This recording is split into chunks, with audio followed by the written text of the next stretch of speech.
Good afternoon, everybody, and thank you very much for coming along to what promises to be a very interesting lecture this afternoon. I'd like to thank PRONI for hosting this very special event, and it gives me enormous pleasure to introduce to you Dr Linde Lunney. Linde is from North Antrim. Since the early 1980s, she began working for the Dictionary of Irish Biography at the Royal Irish Academy, and she never left until she retired last year. She herself was very much involved in preparing the whole Dictionary of Irish Biography, which was published in 2009. She herself compiled something like coming up on 800 of the biographies. And I have known Linde for many years now, and it was probably about 2005 maybe that we first started talking about 1718 and the 1718 migration. And you, of course, have been interested in it for many, many years before that. But first of all, we created the 1718 migration website. And then, of course, with the tercentenary last year, a great many things were happening. And out of that, this book was produced, and this is the book that we're celebrating today, Transatlantic Lives, The Irish Experience in Colonial America. Edited by Linde, our colleague James Quinn, and myself. It includes coming up in 60 biographical essays of people from the island of Ireland who crossed the Atlantic in the late 17th or 18th centuries and made their mark on the New World. And many hands have produced it. It has a very good introductory essay by Patrick Griffin, Dr. Patrick Griffin, an academic based in the United States. It also has images, photographs of paintings or of monuments or statues or whatever of most of the individuals covered in this book. So illustrations of most of the people covered in this book. So it gives me enormous pleasure to invite Linde to come and speak to you now and deliver her talk this afternoon. Thank you.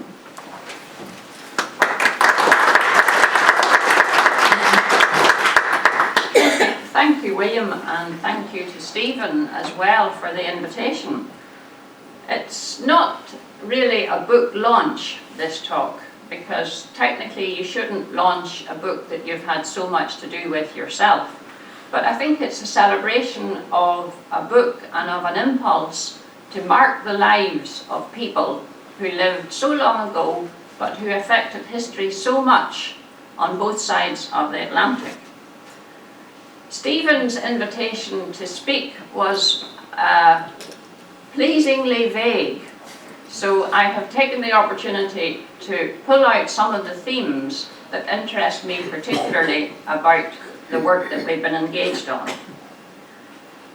The 60 lives that are covered in this book are drawn from the much wider compass of the whole Dictionary of Irish Biography. But we selected them to represent the unrepresentable. How would you represent thousands or hundreds of thousands of people of all classes, travelling hopefully, or sometimes in despair, successfully or disastrously, living long in the New World or just visiting? How would you represent all those lives? And how would you talk about them in a 45-minute talk? It's not possible. I can only suggest, not as a book launcher, but as an aficionado of the subject, that you should buy the book and look at it for yourself. Other parallels and contrasts are represented.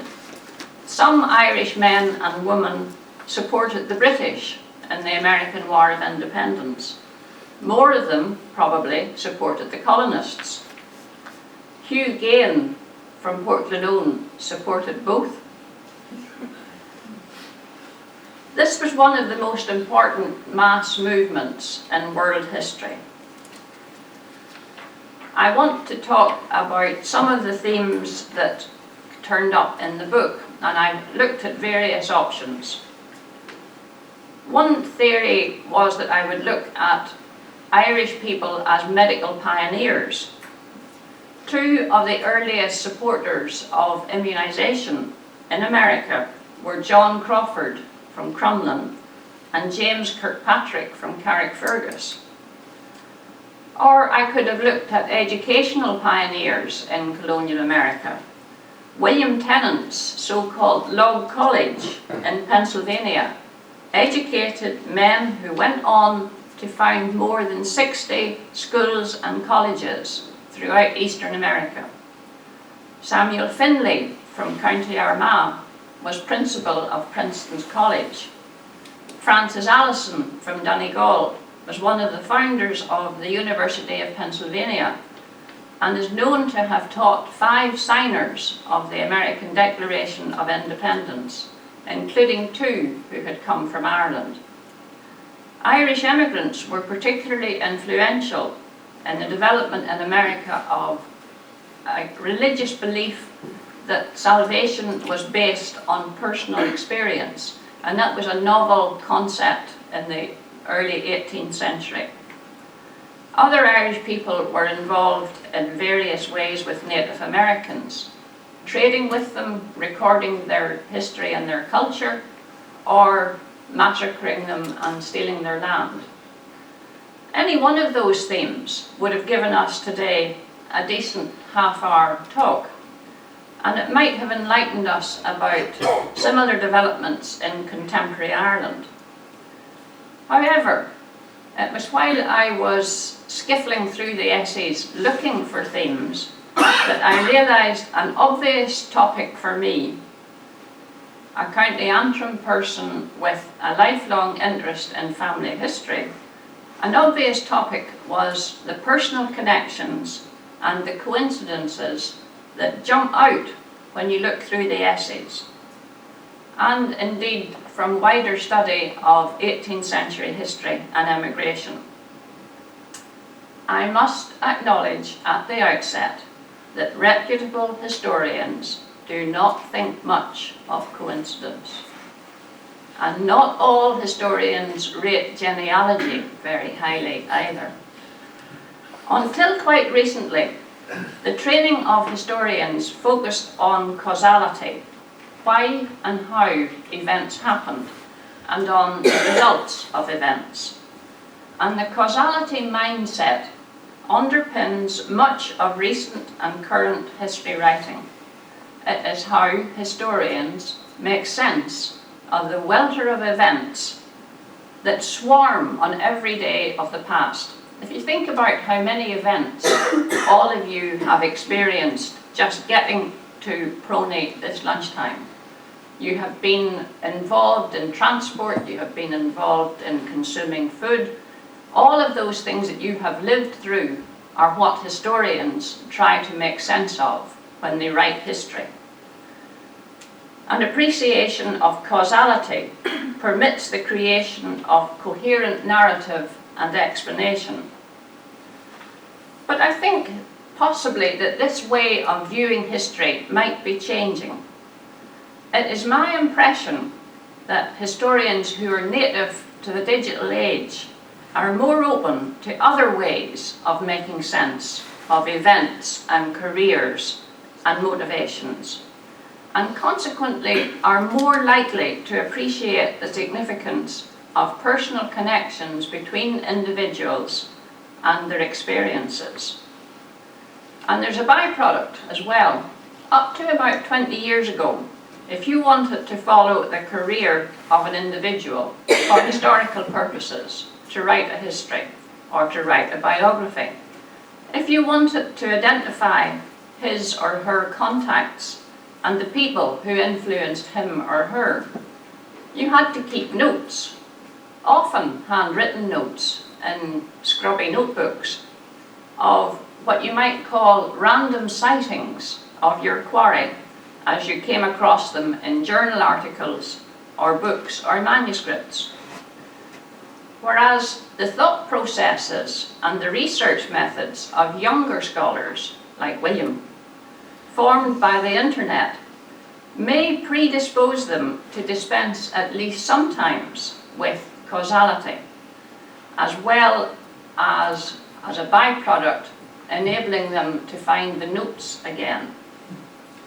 If you perceive history through the hyperlinks of websites, online archives, and electronic books, you soon understand that if you keep clicking through to other articles and other sources, you follow the chain of links and references, you form a much wider picture of the context of individuals, and that will increase their knowledge, your knowledge of their contacts, and greatly enhance the historical narrative. I think also you read books differently if you're used to following internet links. And that's what I did, I think, reading through this book for preparing this lecture. I was looking for coincidences. And one thing that came up, for instance, was I was wondering why the first name Francis seems to be so common in 18th and 19th century Presbyterians from Donegal. I still haven't got a good answer for that. Connections and coincidences operate together in personal and community histories. Coincidences can be very enlightening in the quest for ancestral links and for people's personal trajectories across space and time. Some genealogists claim that there are in fact no coincidences in genealogy, just connections. For example, if you find people from Ballymoney living next door to each other when you look at a New York census of the late 19th century, you can generally make the working assumption that this is not a mere coincidence, that it does in fact reveal a connection. Coincidence has been defined, and I quote, as a surprising concurrence of events perceived as meaningfully related with no apparent causal connection. So you can see why historians trained in causality rather despise the coincidence as merely the same thing as a plotting device that novelists use to move their narrative along. Coincidence as a subject, as an academic subject, has been studied mostly by psychologists and mathematicians. And the mathematicians, I think, like the big numbers that you need to establish the odds against something happening or not happening. And they also used their theories of randomness and probability to confound those who would like to find deeper and more spiritual explanations for random events. On the other hand, psychologists focus on perceptions. These are the ways in which people notice coincidences. People differ in whether or not they notice coincidences or recognize them as being in any way significant. Apparently, some people notice coincidences more than others. And apparently, people who more readily perceive patterns are more likely to marvel at coincidences. Perceiving patterns can help us make sense of the world. They can draw attention to the kind of coincidence that can lead to a thought process that solves a problem. An apparent coincidence which changes an individual's trajectory or which amazes a descendant can often be explained as arising from connections of family or friendship or location. Thus, for example, in the article on John Johnston of 1762 to 1828, you will see that Johnston's decision to go into the fur trade in Canada stemmed from a chance and presumably surprising meeting with a friend from Ireland in a coffee shop in Montreal. Andrew Todd from Coleraine was in Montreal and met John Johnston. Johnston grew up near the Giant's Causeway, and the family had connections to Portrush. How, one wonders, did he know Andrew Todd, who was from Coleraine? Perhaps they went to school together. But I would also note that for people from North Antrim, the term friend is, or at least was, a bit ambiguous because it can also mean a relative. I'm sure some of you will have heard the North Antrim remark, they were a' friends together and the devil was their uncle, which relates to how connected a community can be. The volume of lives that we talked about today holds a number of examples where a coincidence of being in the same place at the same time can be explained by the sheer numbers of emigrants from Ireland congregating in particular localities in North America. John Crawford, the pioneer of vaccination, when he got to Baltimore in 1796, he remarked that, "I met there more of the branches of the families amidst of which I was born than I have ever seen since I left my native country." So the coincidences of meeting a school friend or a relative by apparent chance in an American city are explained by family connections and by numbers.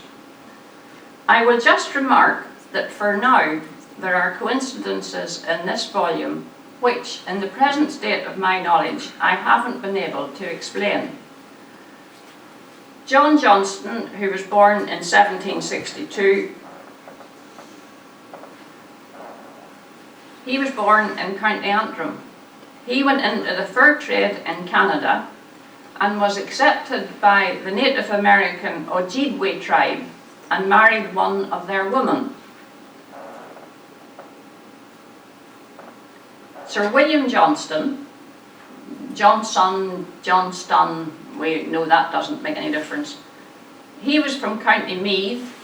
He was born in 1745, so he's 20 years older. And he also had 9 children with a Mohawk woman. That's interesting, but it's really just a parallel in their careers. But how did John Johnston from County Antrim, from a minor gentry family with no real connections into public life, how did he get a letter of introduction to Guy Carleton, Baron Dorchester, who was governor of Quebec? Is it significant that William Johnston and Guy Carleton worked closely together in the government of Canada and in military operations? I suspect that there may be a family connection between the Johnstons and the Johnsons, Meath and Antrim. DNA may yet tell us, it's pushing the boat out a bit to hope so, but for the moment the overlaps in their careers are really just mildly intriguing parallels. But if we examine more closely a group of essays from the book, we can see how family and mercantile connections do underpin emigration in the early colonial period. The book includes essays on William and Robert Holmes, who were originally from the Tyrone area, and also essays on the Craighead or Craighead family of Presbyterian ministers. In 1693, the Reverend William Holmes in Tyrone married Catherine Craighead, who was a sister of the Reverend Thomas Craighead, and the Holmes and Craighead families emigrated together in 1714. And it seems very clear that William Holmes and his son Robert Holmes were very influential in providing information about New England back into Ireland. Robert Holmes was a sea captain. And it seems that it was the Holmes influence that led people to consider sending a petition to Governor Shute of Massachusetts in early 1718, seeking land to settle numbers of dissatisfied Irish Presbyterians. The petition was carried to Boston by the Reverend William Boyd, whose brother may possibly have been the Reverend Adam Boyd, who married Jane Craighead, daughter of Thomas Craighead. So there's very clearly a connection between the ministers of the period and the emigration. William Boyd was in America, but people in Ireland did not wait to hear the results of his mission. A large number of families belonging to Achadui congregation in County Derry and their minister, the Reverend James McGregor, left Ireland in the summer of 1718, and the following year established a settlement in New Hampshire, which they called Londonderry. There were settlers in that area and in Maine from other areas of County Antrim and County Londonderry, and also from Tyrone and Donegal. And many of the first settlers, especially those in Londonderry, New Hampshire, had, like the Reverend MacGregor, survived the siege of Derry. And that seems to have set up a bond between the survivors that lasted even when they crossed the Atlantic. When MacGregor died in 1729 in America, word must have very rapidly reached another Derry siege survivor, the Reverend Matthew Clark, who was a minister in a neighbouring congregation in County Londonderry. Within 7 weeks of MacGregor's death, Clark resigned from his congregation of Kilrea, and at the age of 70 made his way to Londonderry, New Hampshire, where he took over as minister and married MacGregor's widow. I don't know whether there is a love story there or whether it was just convenient to have a ready-made wife when he got to America. Clark is one of the more colourful figures that we covered in the book. He had been a soldier before he was a minister and had been wounded in action in the siege of Derry. He wore a black patch over an unhealed head wound, and apparently retained militaristic views and habits even as a minister. When a military band played outside a presbytery meeting, I don't know whether it would have been the Root Presbytery at that date. Anyway, a meeting with presbytery, and a military band played outside, and he was inattentive to business. And when someone challenged him about this, he said, "Nay business, while I hear the toot o' the drum." And in one of his sermons, he said that the Apostle Peter had been a failure in the Garden of Gethsemane when the soldiers came to arrest Christ. Peter, he said, was swaggering about with a sword at his side, and a poor hand he made of it when he came to the trial, for he only cut off a chield's lug and he ought to have split down his head. Which is not a very religious sentiment, but obviously it was remembered for many, many years afterwards. Boyd, MacGregor and Clark are 3 of the ministers who had leadership roles in the 1718 events, and they're in the volume. There are lay figures who are associated with the story of 1718 and who get an article in the collection. For instance, Matthew Thornton emigrated as a 4-year-old in 1717 or 1718 with his parents, and he practiced as a doctor in Londonderry, New Hampshire, and was one of the signatories of the Declaration of Independence. As well as the clerical involvement in 1718, there are other coincidences and connections which interest me, and one involves Arthur Dobbs,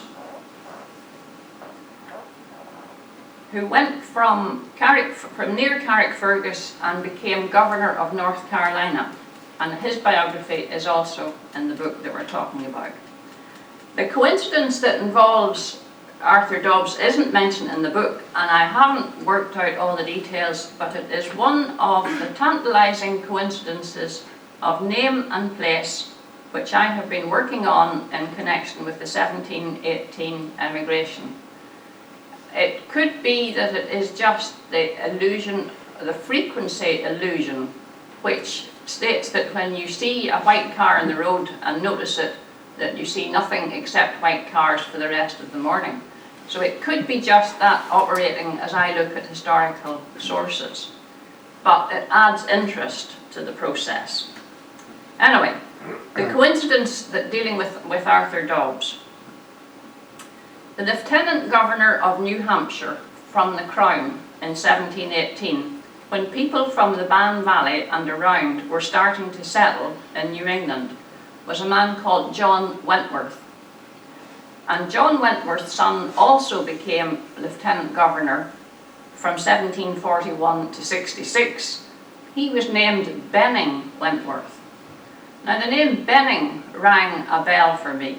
there are Bennings in County Antrim. My grandfather's landlord's family, the Leggs of Malone, married into the Bennings of Lisburn. There was, for instance, a Conway Benning in the 1760s, who, interestingly, was a clergyman in Carrickfergus. So I googled, and I still can't figure out why the Bentworths came to use Benning as a Christian name.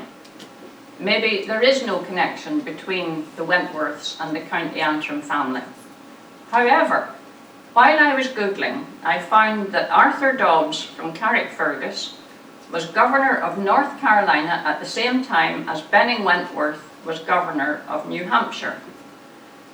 And we know that Arthur Dobbs was connected to the Bennings of Lisburn, certainly through business and possibly by relationship. A Lisburn man, James Benning from Lisburn, and Arthur Dobbs together were witnesses of a lease from the Conway estate in 1709. Arthur Dobbs called his son Conway Dobbs. James Benning from Lisburn owned lands in North Carolina before 1760. Could Benning and the Conways have been involved in what was known as the Lisburn Proprietary, which was an estate and eventually a community in central Massachusetts? The Articles of Formation of the Lisburn Proprietary in 1739 state that all the settlers are to be from the Kingdom of Ireland, Presbyterian of the Scottish usage, and of good conversation. Now this settlement became Pelham and Massachusetts, and I wonder if it has lived up to its early foundation. Yet another coincidence or connection in colonial New Hampshire is that Benning Wentworth's sister Mary, daughter of Governor Wentworth, married a successful ship's captain and merchant from County Antrim in 1717. His name was Archibald McPhedrus, who was probably, as far as we can see, from near Ballymoney. This is the fine house that he built in Portsmouth, New Hampshire, for his wife Mary Wentworth. The connections ramify, if that is a real word, because the McPhedruses or McFettridges feature in the descendants of the Hutchisons of Strenocum and the Dobbs families of County Antrim, which are listed in the recent republication of the Dobbs Report, which lists all the various relatives of the Archibald Hutchison, who left a bequest, and that was a report that was published in 1796. So the McFettridges and the Dobbs, and for all I know, the Bennings and the Conways are all related in some distant sense in that report. Now, to change the subject, here is another coincidence concerning 1718 settlers and New England. There is a place called Somerset on the River Bann, just outside Coleraine. Some of you may know it. You drive up through it if you go from Coleraine up to Kilrea. A family from Garva, Andrew McFadden and his wife, were reminded when they moved to the Merrimack River in Maine of the wooded landscape of the River Bann, and they called their new home on the Merrimack River, they called it Somerset. Now that is not a coincidence, that's quite natural to call a new place by an old name. The coincidence relates to why the place in County Londonderry was originally called Somerset. And it seems that Somerset on the Bann was originally named by the Gorges family, and that's G-O-R-G-E-S, not G-O-R-G-E-O-U-S. The Gorges family came from Batcombe Manor in Somerset, in England, in early plantation times. Colonel John Gorges was agent for the Irish Society and tenant of the merchant tailor's estate, And it must be that it was this John Gorges who named our Somerset, because the Merchant Taylor's estate covers part of that area. And he was the agent for that area. John's brother, John of County Londonderry, his brother, Colonel Thomas Gorges, became governor of New England from 1640 to 43. And there was even an earlier Gorges, Ferdinando Gorges, who died in 1647, and he was apparently a second cousin of the father of John and Thomas Gorges. And Ferdinando, as well as having a wonderful name, was even more notable in the history of Maine. He was granted all of it by the king, and this picture shows him and his colleague dividing who was going to own what from a map. So the Gorges family were clearly very notable in New England, knew the score, had all kinds of access to estates and land.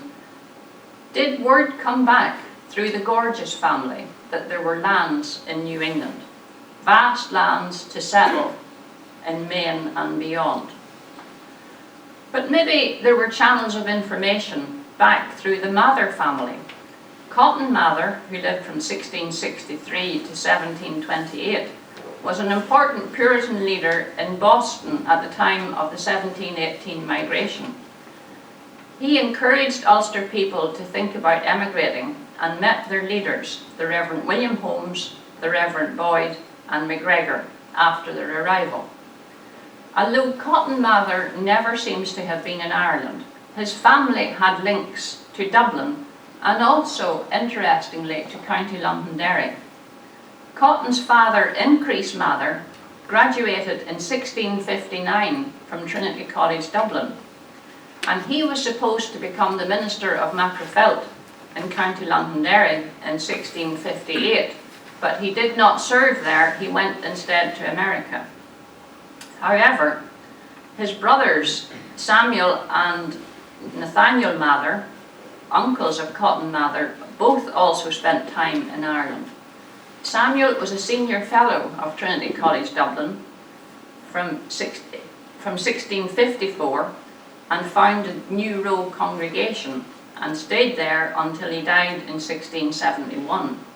Nathaniel Mather stayed as a minister in New Row from 1671 to 1687. And another Mather, Oliver Mather, in an earlier generation, was one of the first Protestant ministers in Kilrea, County Londonderry, in residence in Kilrea in 1622 and in Desert Martin in 1634. So was there information about New England coming back through the Mathers? Coincidences like these pluck the strings which bind us to other people and to places. The resulting resonance seems to give added meaning to the effort to find connections.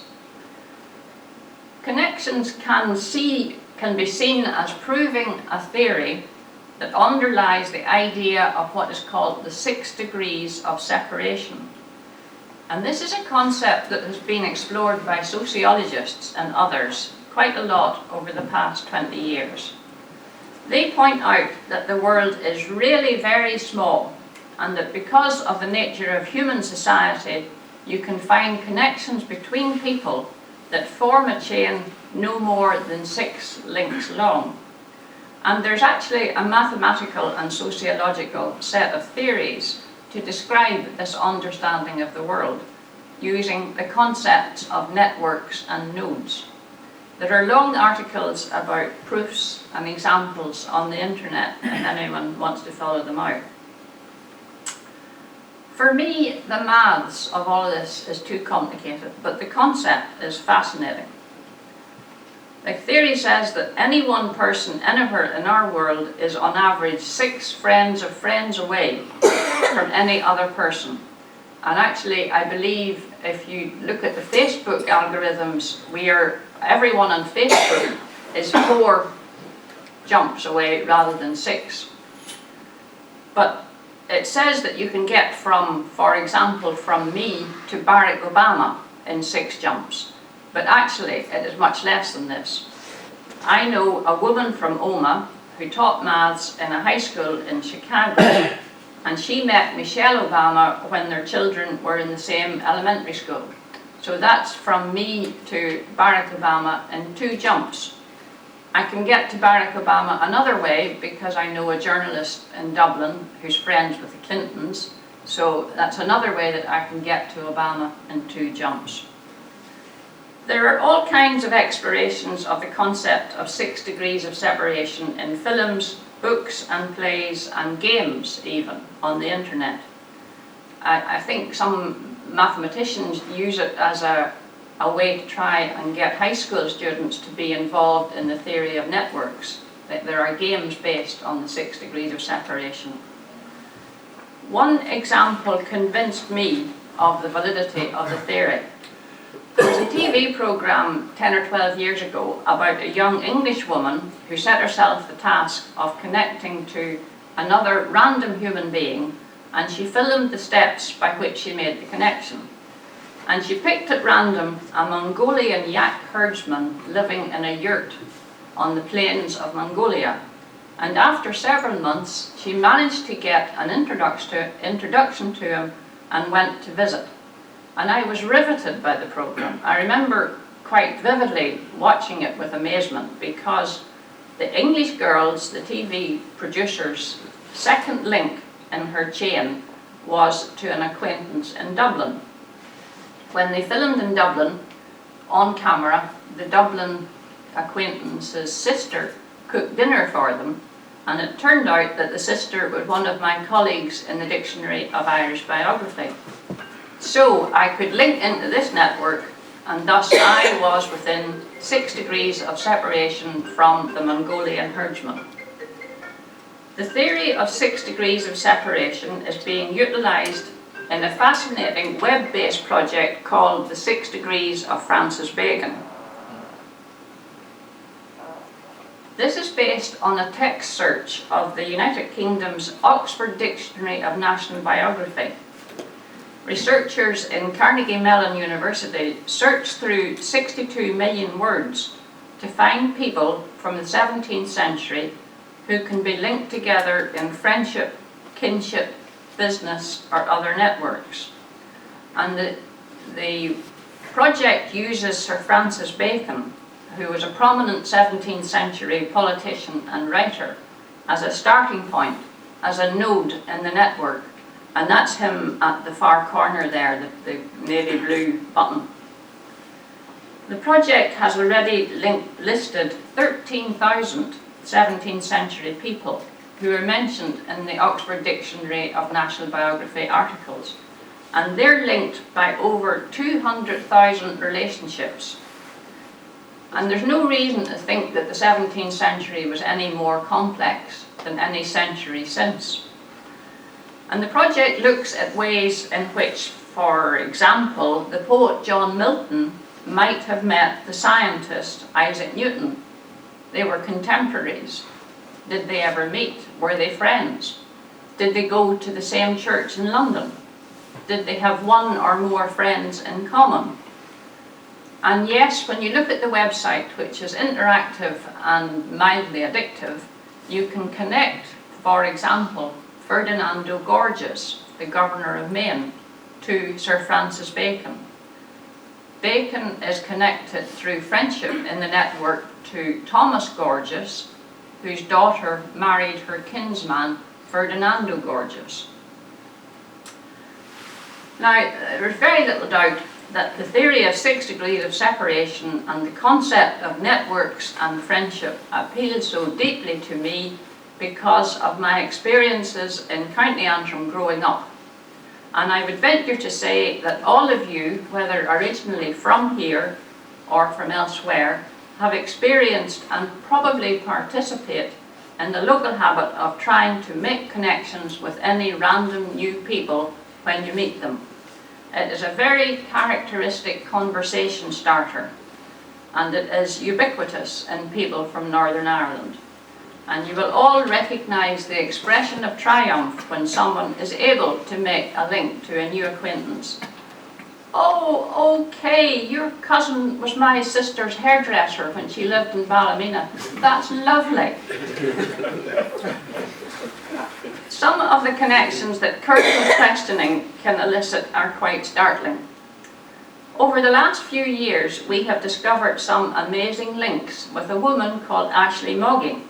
I first met her as my son's girlfriend, and now she is his wife. She is Canadian, and they met in France. When we first met her, Ashley was working on a thesis on the philosopher Bernard Lonergan, and my husband commented to her that although Lonergan isn't a common name, he knows a woman in Trinity College Dublin who has this unusual Irish name. She was an Italian who married a professor in Trinity College Dublin, and she herself is Professor of Italian, Karina Lonergan. Ashley said, "Oh yes, I know Karina Lonergan. Her brother Tony Salvadori was our next door neighbour in Guelph, Ontario." On further examination, it turned out that Tony Salvadori's wife was from Derry Lynn, which is where my husband is from. And then Ashley, who was working in a charity in Ottawa, met a co-worker in the charity called Lunney. And it turned out that the Canadian girl's aunt and uncle had visited us in Dublin seeking family connections. When Ashley and John got married, I followed up Ashley's ancestry because she knew that her family had originally been Irish.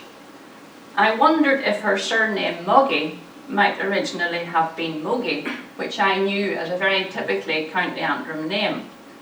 And she said yes, they had left County Antrim and the family record said Ballymena.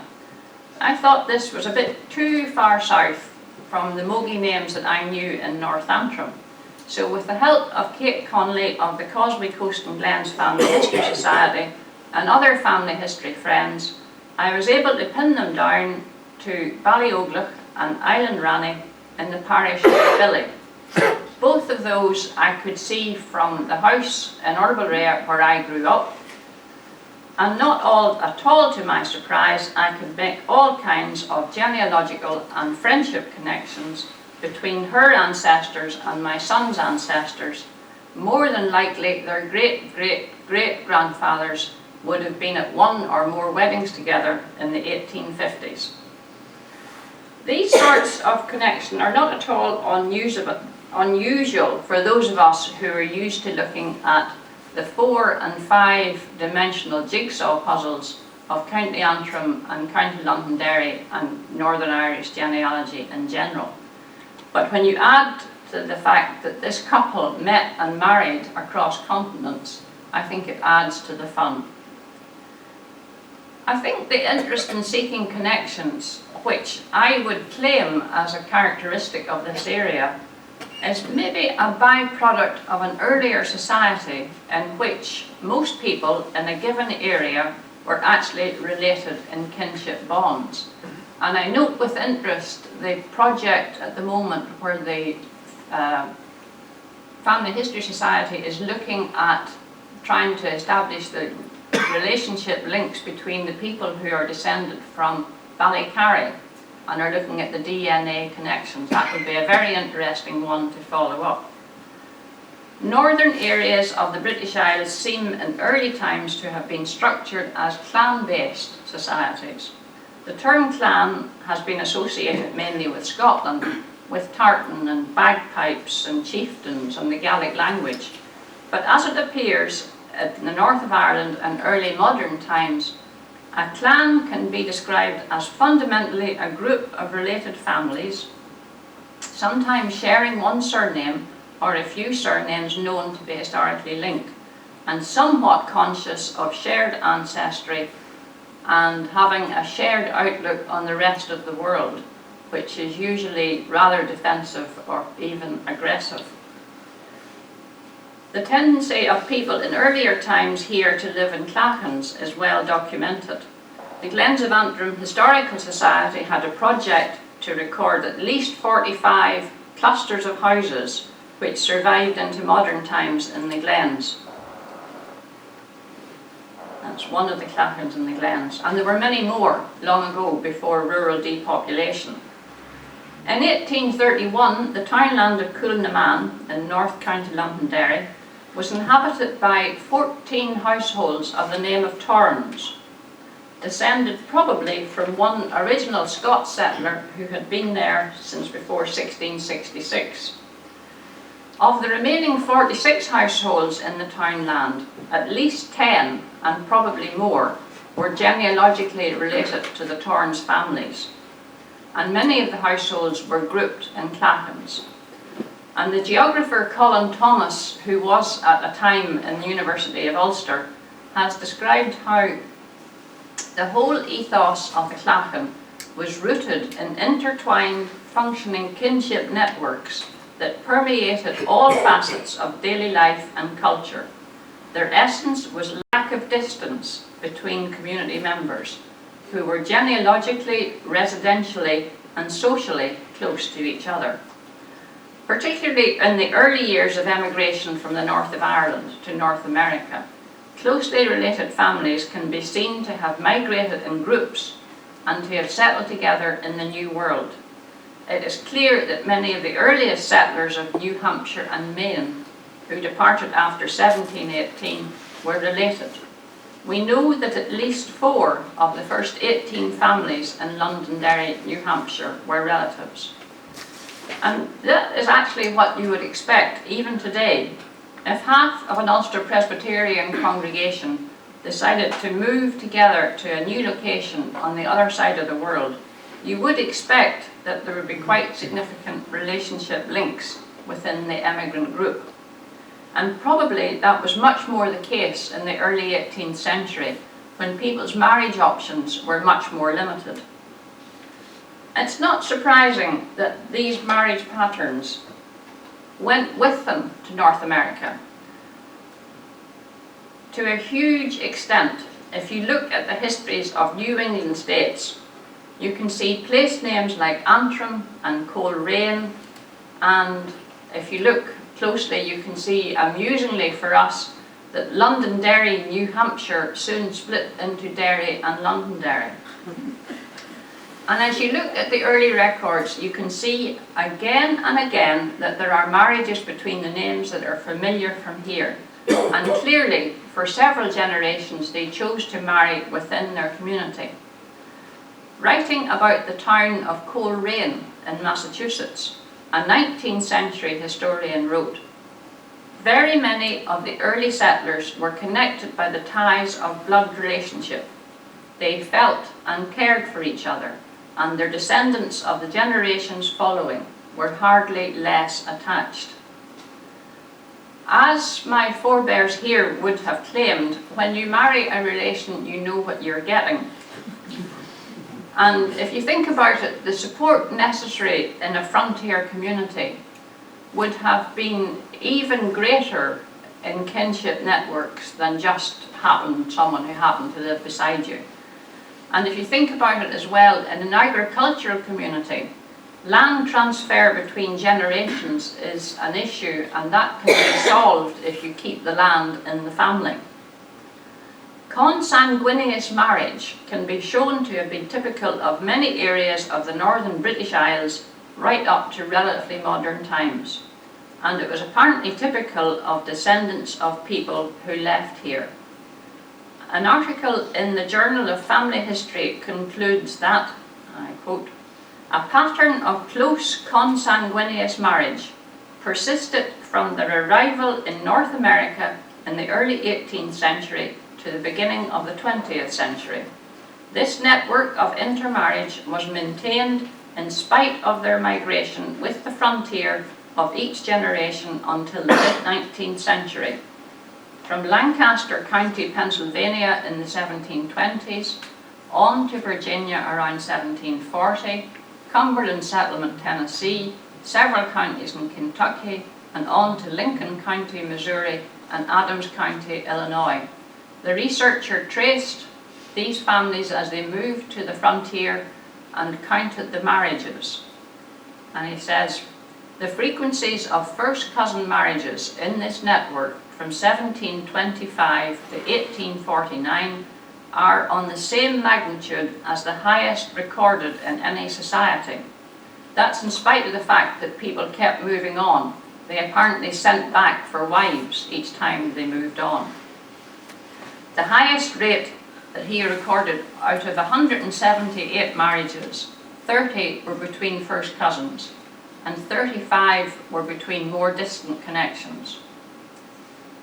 So, in the rural pre-industrial society in this area, society was organised in clan-like networks. People chose to migrate in nuclear families within a wider clan-like system, relying on the connections that they had grown up with to provide them with support. Studies show that they clung together, literally as well as figuratively, as they moved over America. And this helps explain the connections of much of the Atlantic community.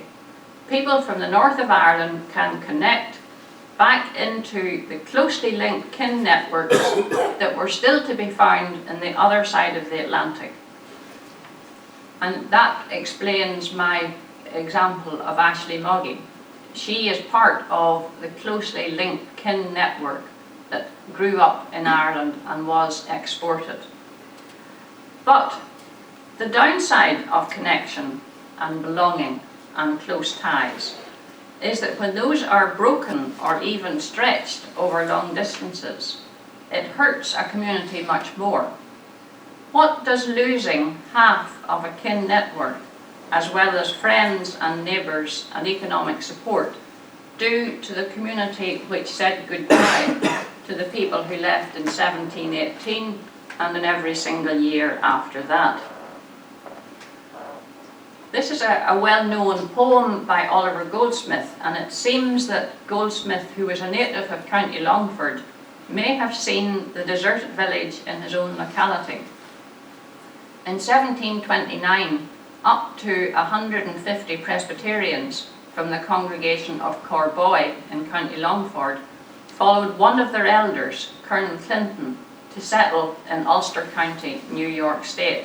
And Clinton is one of the lives dealt with in the book that we're talking about today. The Longford people had a disastrous voyage, lasting 23 weeks from May to October. 80 of them died at sea. Whether or not the poem is about Corboy or any particular other village, it provides a heartfelt indictment of the hollowing out of communities, as my ancestors would have experienced it in Achidui and elsewhere. Where once the cottage stood, the hawthorn grew. Remembrance wakes with all her busy train, swells at my breast and turns the past to pain. Sunk are thy bars in shapeless ruin all, and the long grass o'ertops the mouldering wall. And trembling, trembling, shrinking from the spoiler's hand, far, far away, thy children leave the land. Thank you.